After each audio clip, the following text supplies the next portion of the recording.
Channel को subscribe करें ताकि ऐसी और वीडियो सबसे पहले आप तक पहुंचे। राधा की बात हो और कृष्ण का जिक्र ना हो, भला कैसे संभव हो सकता है। दोनों एक दूसरे के बिना अधूरे जो ठहरे। तभी तो सभी भक्त कृष्ण को राधा कृष्ण के नाम से पुकारते हैं, क्योंकि ये दोनों नाम एक दूसरे के लिए ही बने हैं और इन्हें अलग नहीं किया जा सकता, क्योंकि इस नाम के जपने से जीवन रूपी नैया पार लग जाती है। जब भी प्रेम की बात होती है तो श्री कृष्ण राधा के प्रेम की मिसाल सबसे पहले आती है। राधा कृष्ण के प्रेम को जीवात्मा और परमात्मा का मिलन कहा जाता है। राधा श्री कृष्ण का बचपन का प्यार थी। श्री कृष्ण जब 8 साल के थे तब दोनों ने प्रेम की अनुभूति की। राधा श्री कृष्ण के देवीय गुणों से परिचित थी। उन्होंने जिंदगी भर अपने मन में प्रेम की स्मृतियों को बनाए रखा। यही उनके रिश्ते की सबसे बड़ी खूबसूरती है। कहा जाता है कि श्री कृष्ण को केवल 2 ही चीजें सबसे ज्यादा प्रिय थी। ये दोनों चीजें भी आपस में एक दूसरे से गहराई से जुड़ी हुई थी, बांसुरी और राधा। कृष्ण की बांसुरी की धुन ही थी जिससे राधा श्री कृष्ण की तरफ खींची चली गई। राधा की वजह से श्री कृष्ण बांसुरी को हमेशा अपने पास ही रखते थे। भले ही श्री कृष्ण और राधा का मिलन नहीं हो सका, लेकिन उनकी बांसुरी उन्हें हमेशा एक सूत्र में बांधे रही। श्री कृष्ण के जितने भी चित्रण मिलते हैं उनमें बांसुरी जरूर रहती है। बांसुरी श्री कृष्ण के राधा के प्रति प्रेम का प्रतीक है। वैसे तो राधा से जुड़े कई अलग अलग विवरण मौजूद है, लेकिन एक प्रचलित कहानी ऐसी भी है। भगवान श्री कृष्ण से राधा पहली बार तब अलग हुई जब मामा कंस ने बलराम और कृष्ण को आमंत्रित किया। वृंदावन के लोग यह खबर सुनकर दुखी हो गए। मथुरा जाने से पहले श्री कृष्ण राधा से मिले थे। राधा कृष्ण के मन में चल रही हर गतिविधि को जानती थी। राधा को अलविदा कह कृष्ण उनसे दूर चले गए।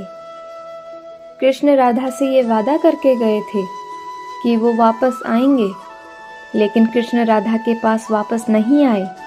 उनकी शादी भी रुक्मणी से हुई।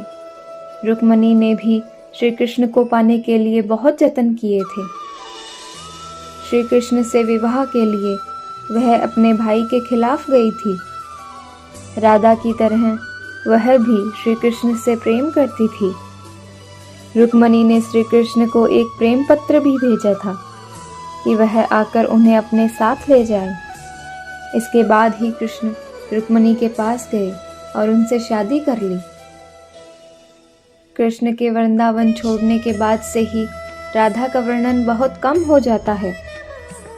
राधा और कृष्ण जब आखिरी बार मिले थे तो राधा ने कृष्ण से कहा था कि भले ही वो उनसे दूर जा रहे हैं, लेकिन मन में कृष्ण हमेशा उनके साथ ही रहेंगे। इसके बाद कृष्ण मथुरा गए और कंस और बाकी राक्षसों को मारने का अपना काम पूरा किया। इसके बाद प्रजा की रक्षा के लिए कृष्ण द्वारिका चले गए और द्वारिकाधीश के नाम से लोकप्रिय हुए।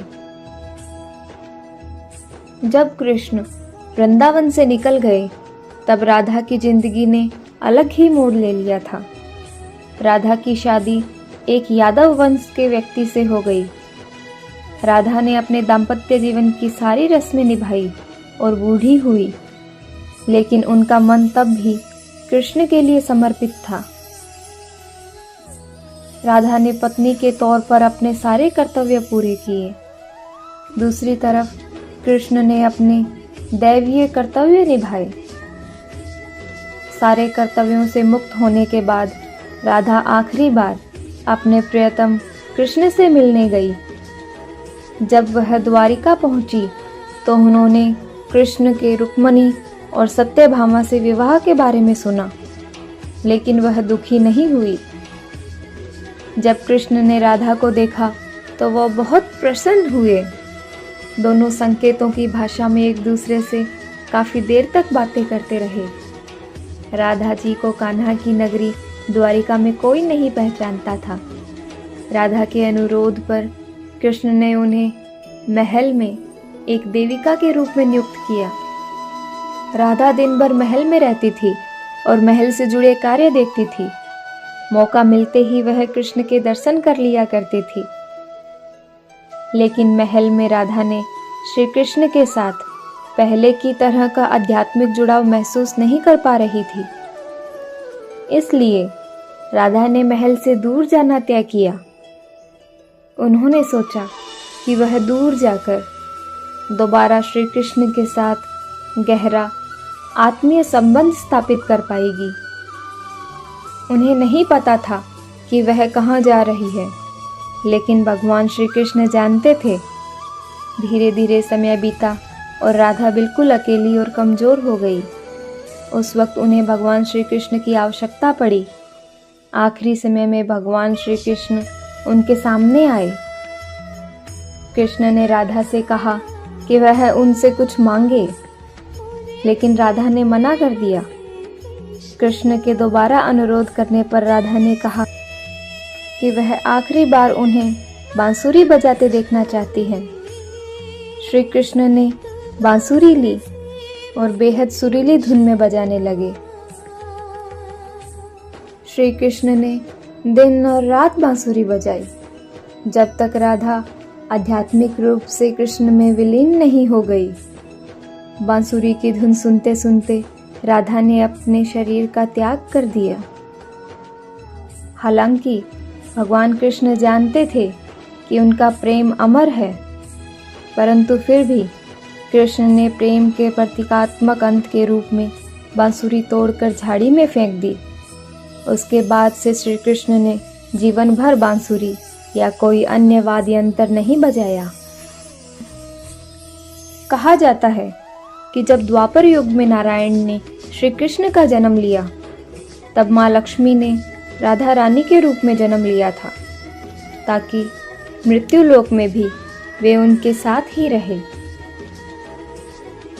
चैनल को सब्सक्राइब करें ताकि ऐसी और वीडियो सबसे पहले आप तक पहुंचे। धन्यवाद।